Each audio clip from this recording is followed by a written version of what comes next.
Good morning, everyone. Welcome to our second webinar in the Learning Series entitled Technology for Professional Learning. My name is John Tyler, and I'll be one of the two moderators for today's session. We're also joined by Richard Williams from the BC PBPA office, and we're here to help you facilitate today's session. Before we begin, I wanted to point out a couple of the logistics. To limit audio feedback, we have muted the audience's ability to send audio. We do encourage you to send your questions and thoughts through our chat box. It's located at the bottom left-hand corner of your screen. You can also engage other participants in a private chat by clicking on the arrow beside her or his name. And one of our roles is going to be to gather questions and pose them to our presenter at the end of today's session. We anticipate the presentation portion this morning will last about 15 minutes, followed by some questions and answers. If you think you're having technical difficulties, you can try to reach Richard tech support and John tech support. We're going to play multiple roles today of facilitator and tech support. Today, we are happy to have Tammy Renyard joining us from SD61 in Victoria. Tammy has experience leading learning conversations with schools across BC, Alberta, and much of the Northern Territories. Her school experience includes district literacy director, as well as vice principal, and she is currently the principal of Esquimalt Secondary. I am just going to turn things over to Tammy and say hello and welcome her. Hello, Tammy. Welcome. Good morning. Okay, good morning, everyone. I'm excited and nervous to be with you today. This is a new platform for me for sure.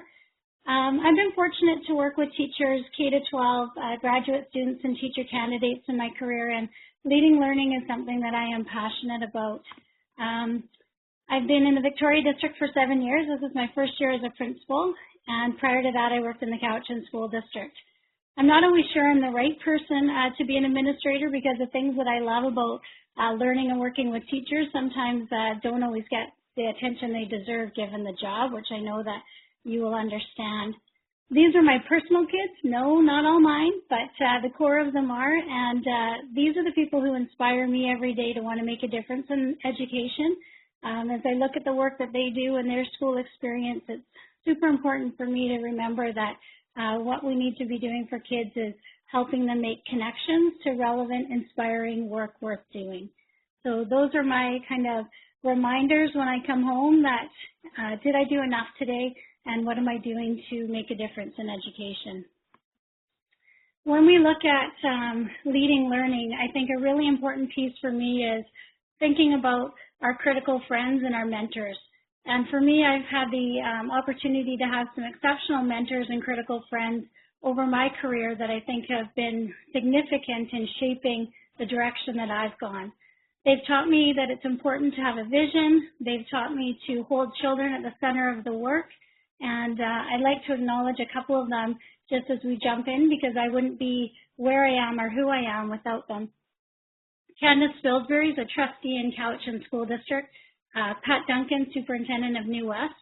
Susan Close, who's a gifted educator, well known for her work with Smart Learning. And Leighton Schneller at UBCO. If you know Leighton, he's kind of the sweet spot where exceptional research meets exceptional practice, and I always learn and grow when I get to work with Leighton as well. So these people, along with others in my district and teachers and EAs, have helped me understand that leading learning is about everyone, not just about a couple of people. So I guess my question to you would be, who are your critical friends and mentors?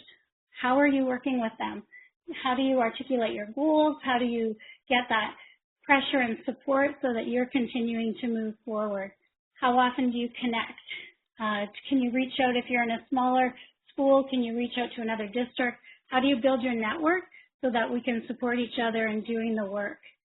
So I really believe that leading an effective learning community requires you develop a team, ask tough questions. Sometimes you need them to just do that check-in to say, yeah, you're on the right track. It feels bumpy and hard, but you're doing the right thing. But I think it's really important to have people that don't kind of allow us to wallow in the status quo. We need to figure out how do we move forward. This is so weird because I don't have any feedback from you, and I'm hoping you're all out there listening, but I wanted to just look at this slide here. I'm going to share some ideas from my practice and ask you to consider some questions. I don't have all the answers, and as a new principal, sometimes I don't even feel like I have any of the answers. I'm certainly not an expert, but I am grounded in current pedagogy. I'm passionate about our collective responsibility to shift education for all of us.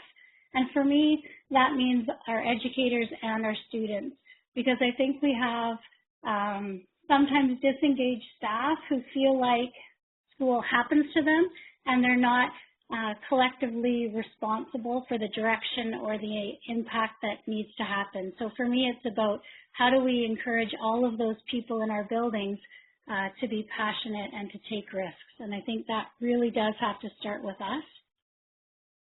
So leading a learning community requires courage and risk-taking. I guess that question would be, what have you risked this year? What goals did you set for yourself? Would your staff say you're courageous? Doing the right things for our learners isn't always easy, but if we're grounded in our vision, and if you were able to listen last week, Kevin talked a lot about having that vision and moving it forward. So if we're grounded in our vision, then courage is easier, because I think when we're faced with questions, we can say to ourselves, what difference does that make for student learning? Is this in line with our vision? All of those decisions that we have to make are easier when we know what's leading us. So I started with this question, what do you know and believe about learning? What we believe shapes who we are and how we respond. So we really need to get clear about this. People are always watching for discrepancies, especially if you're new to a building or in a new role. They're looking to see if you walk the talk. So for me, when I think deeply about learning, there's a couple of touchstones that I hope that I demonstrate daily to my staff about what I care about and what I believe. So a lot of DWEC's work around growth mindset has been really important for me in terms of looking at where's our staff in terms of a growth mindset or a fixed mindset, where are our kids, and then how do we look at moving everyone together. We need to believe deeply that everyone can learn. Ross Green talks about kids do well if they can, but I think it's stepping back and looking at all of the adults in our building and extending that to everyone does well if they can. But what are the conditions that we need to put in place to support them in doing well? And I think it's really important that we look at, for me, I look at my staff as my classroom. So if I were going into a classroom and I look at my kids starting with strengths, where are they at? What do they need and how do I get them there? And as a new principal, I spent the year really looking at my staff. What do I know? What are their strengths? What do they need? How do I get them there? Relationships. I love this one. Nobody's ever asked, how's Waldo? So good relationships, full stop. It's essential. We can't expect people to be vulnerable. We can't expect people to take risks with their learning if they don't trust us or if they don't think we care about them. We must consciously work to know them, appreciate them, and empower them. One teacher at a time, every day. And it's really one teacher, one EA, one office member, every day. We need to find their strengths. We need to know their families. We need to know their passions. If some of you are familiar with the 2x10 that we talk about with students, 2 minutes a day times 10 days makes a difference in that child's life. What if we extend that to our staff and talk about 2x10 for the adults? What does it look like for EAs, teachers, custodians? It's so important that we really take the time to develop those relationships because we're asking them to be vulnerable with us. We're asking them to admit that they may not be good at something. We're saying to them that there's growth needed, trust me, take a risk. So if we don't have a relationship with them, there's no way we can do that. I often hear people say, oh, well, you know, they're 2 years from retirement or they're a year from retirement. Well, if you're in a secondary school, that's 30 kids a block by however many blocks they teach in a year. We can't do nothing. We need to develop a relationship with that person. We need to find their strengths. We need to re-inspire them possibly because everyone came in wanting to do good work and then look at moving forward. So we can't be complacent when we're looking at people doing the right things for kids. Another thing that's super important to me in terms of a touchstone is what we know about motivation theory. So I'll just give you a heads up. John, this will be up to you. Like, I steal slides from everywhere, so I don't know what the copyright is on any of this stuff. Given that we know true motivation comes from autonomy, mastery, and purpose, how do we structure learning opportunities for our staff? Purpose comes from that individual and collective goals. So what do we want to do? What do we care about? What are we doing on purpose? And then autonomy comes from the voice and choice that we talk about with kids. How do we do that with adults? And then mastery is kind of sticking with it. How do we give people enough time to actually get good at something? So often things are coming down so quickly that people don't actually have a chance to feel competent or confident with anything. So how do we slow it down and say that given what you're doing right now, get good at that, then layer something else on, instead of how do we do everything at once?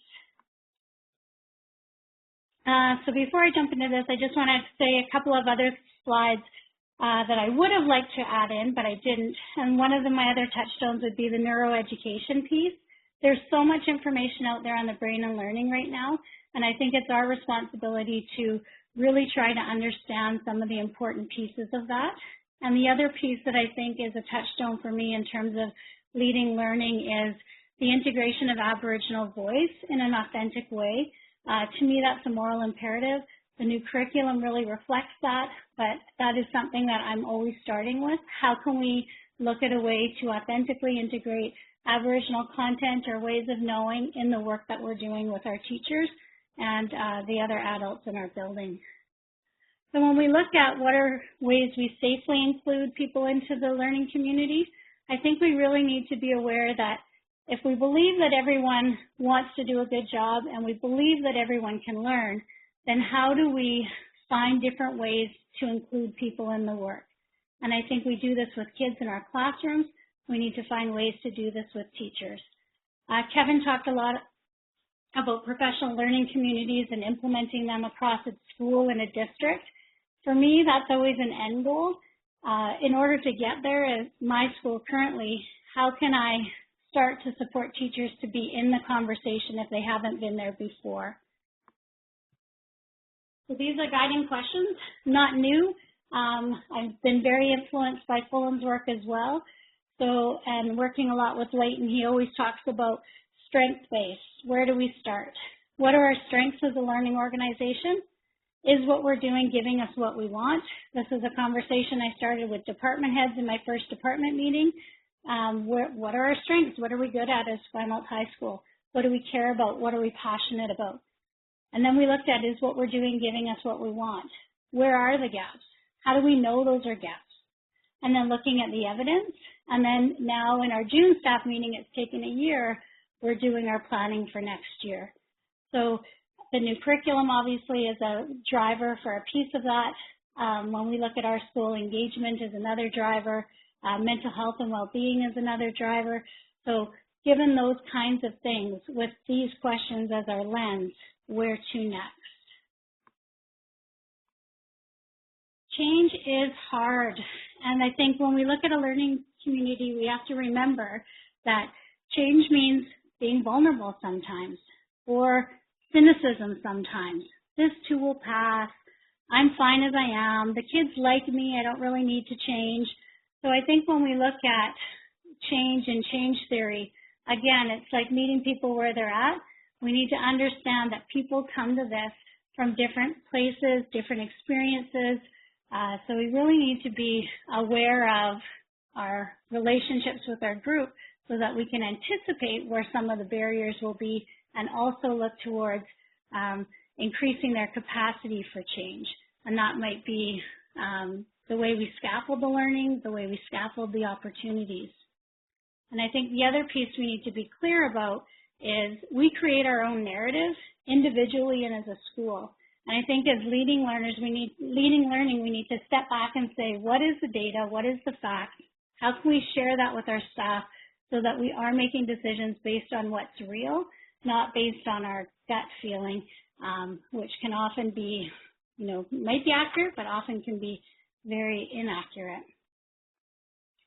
So I don't have time to go through all of these, and I know that you're probably doing lots of these in your schools, but I think when we look at professional learning community, embedded time, moving towards that, I think of what are some of the ways that we can shift practice.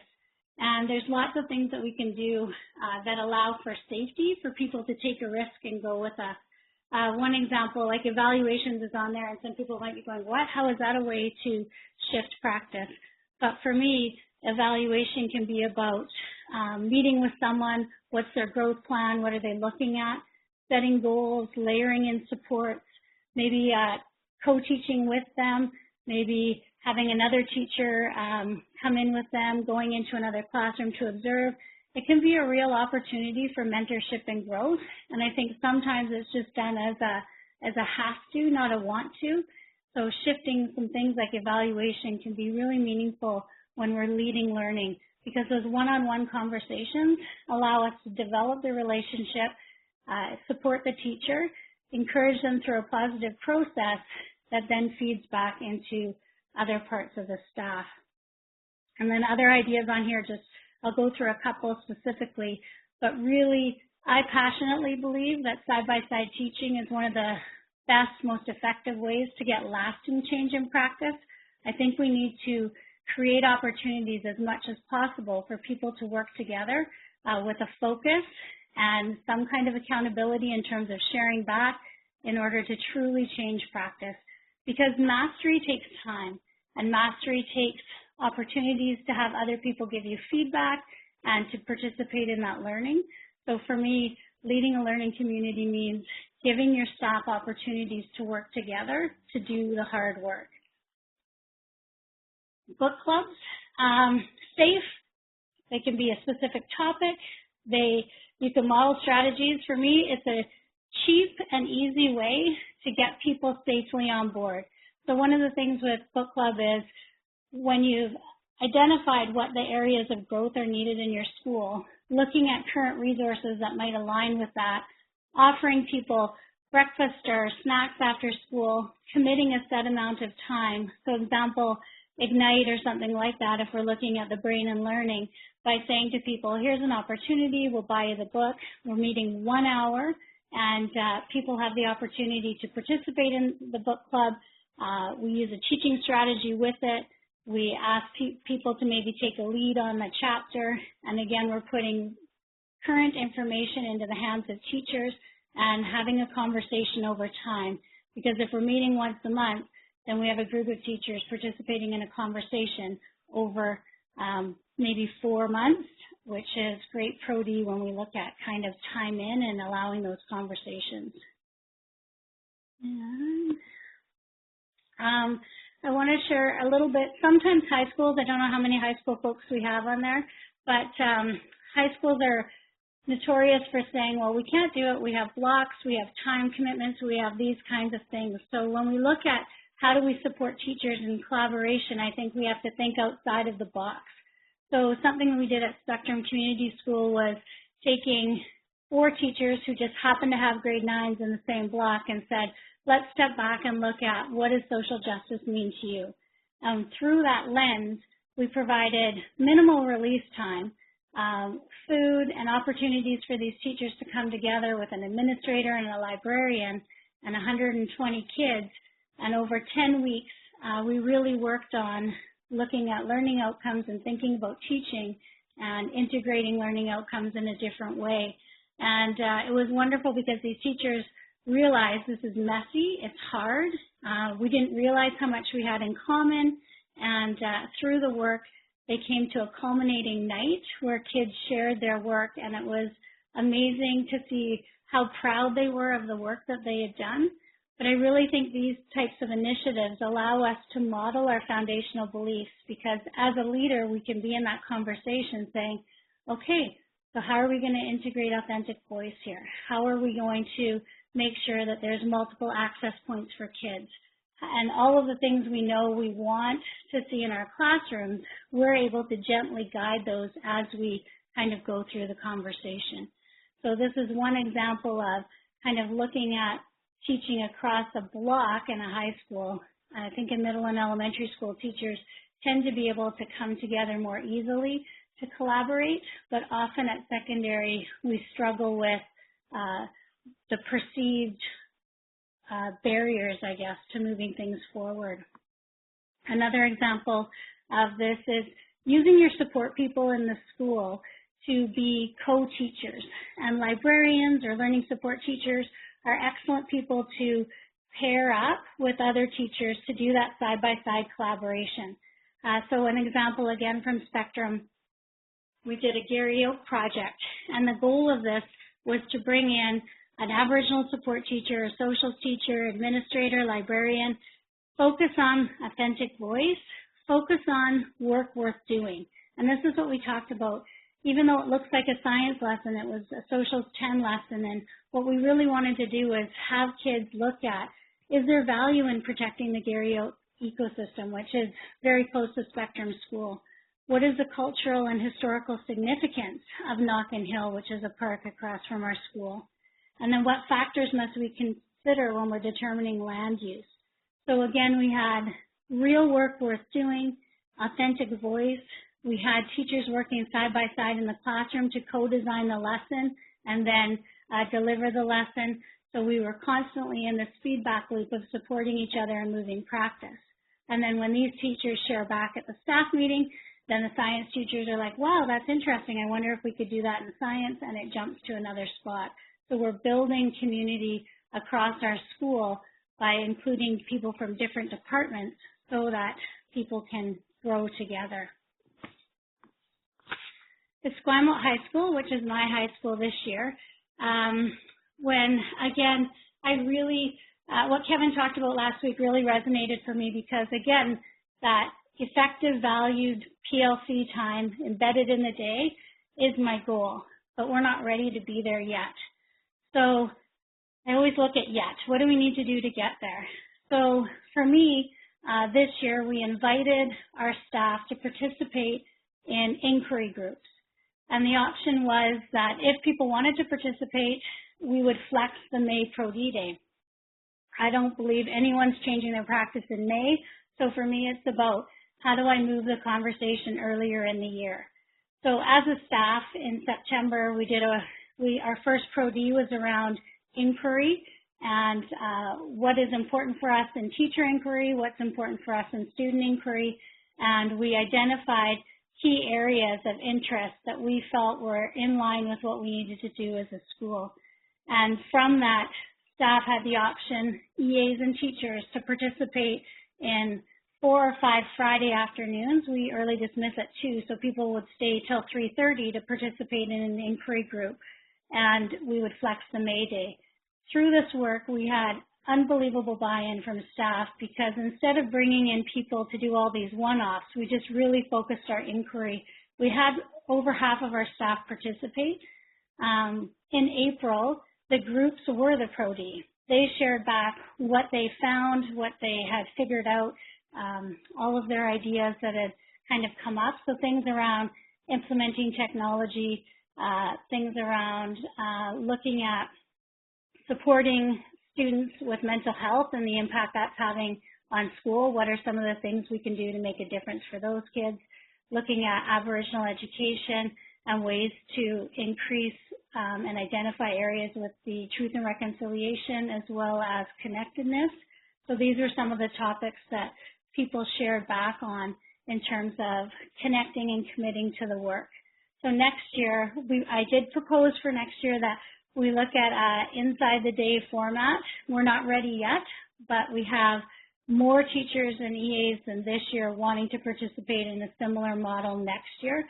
So I think as we continue to lay the foundation and be grounded in the work, my hope is that we can move to a more embedded PLC time, but we're not quite there yet. When I look at me and what I'm doing and what I care about, I think it's about find your inner voice, clarify your values, put learning in the center of everything you do, and be the kind of learning leader that you would follow. So for me, I know I've gone through things quickly, but at the heart of the work, I think it's multiple entry points for staff. We need to build those relationships so that people feel safe, that they can feel included, that they can make a mistake and it's okay. I think we need to consciously look at EAs and teachers and flattening that piece if it is in your school. If there's hierarchy, I think we're all learners. We need to learn together. And thanks. And Kevin did a good job of incorporating his questions as he went. And I am not so good at that because I knew if I got distracted, I would never get back to the point. So I will take questions now that I can see are popping up.